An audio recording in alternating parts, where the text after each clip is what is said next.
Hello again and welcome back. If you've stuck with us for the first two parts, this is the third and I think last part of the explanation of my monster grinder. One of the things I want to point out is you see things floating kind of in the glass there. One of the plugins we have, I don't know which one it is, it might be the one that kind of does funky things with our mine carts. One of those plugins we have is kind of made it so that glass in its transparency is susceptible to things going through it. So sometimes mobs kind of die violently and they kind of fling their loot, and what it'll do sometimes, it'll fling their loot right through the glass. So what I came back now to explain is my water troughs. I've put much more time than I would like to probably admit into figuring out how to get a drowning only method of doing things. And here's the way I solved the problem. You need a 2x2 trough in order for spiders to get into it. The problem with that is the water leaking out was also 2 blocks wide, and spiders were still getting through that. So through much trial and error, I came up with this little configuration here, and you can see that the loot will flow around this center block right here and proceed onto our collection point. There was another problem with that, which was pigs. Pigs can navigate through a 1 block wide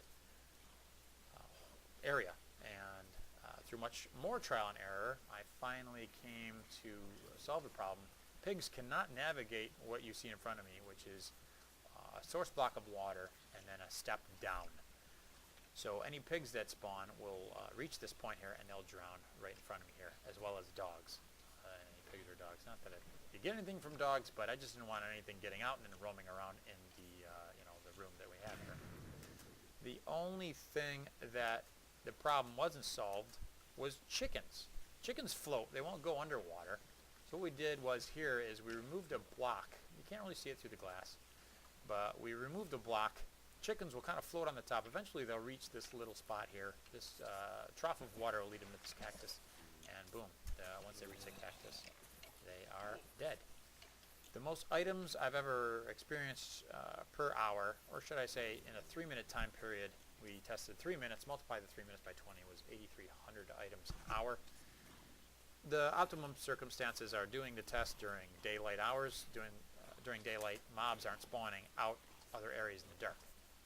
In order to make an efficient mob grinder, one of the things you're burdened with is making sure that all the areas within spawning distance of the grinder, they need to be cleared of dark areas so that mobs don't spawn in those other areas.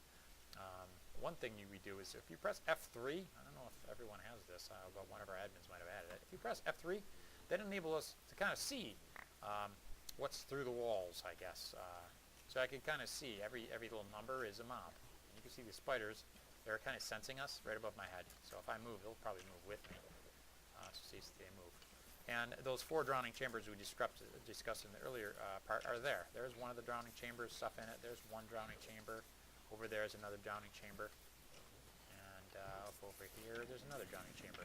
And all those things lead to this central point here, where all your loot is collected. I will leave you with the last part of my video series by just kind of standing here for a minute and letting you see the loot collect, which is actually collecting about as slow as it ever has. So thank you very much for watching, and I dare you to find or build one that produces this much stuff as fast as this one does. Thanks so much for watching.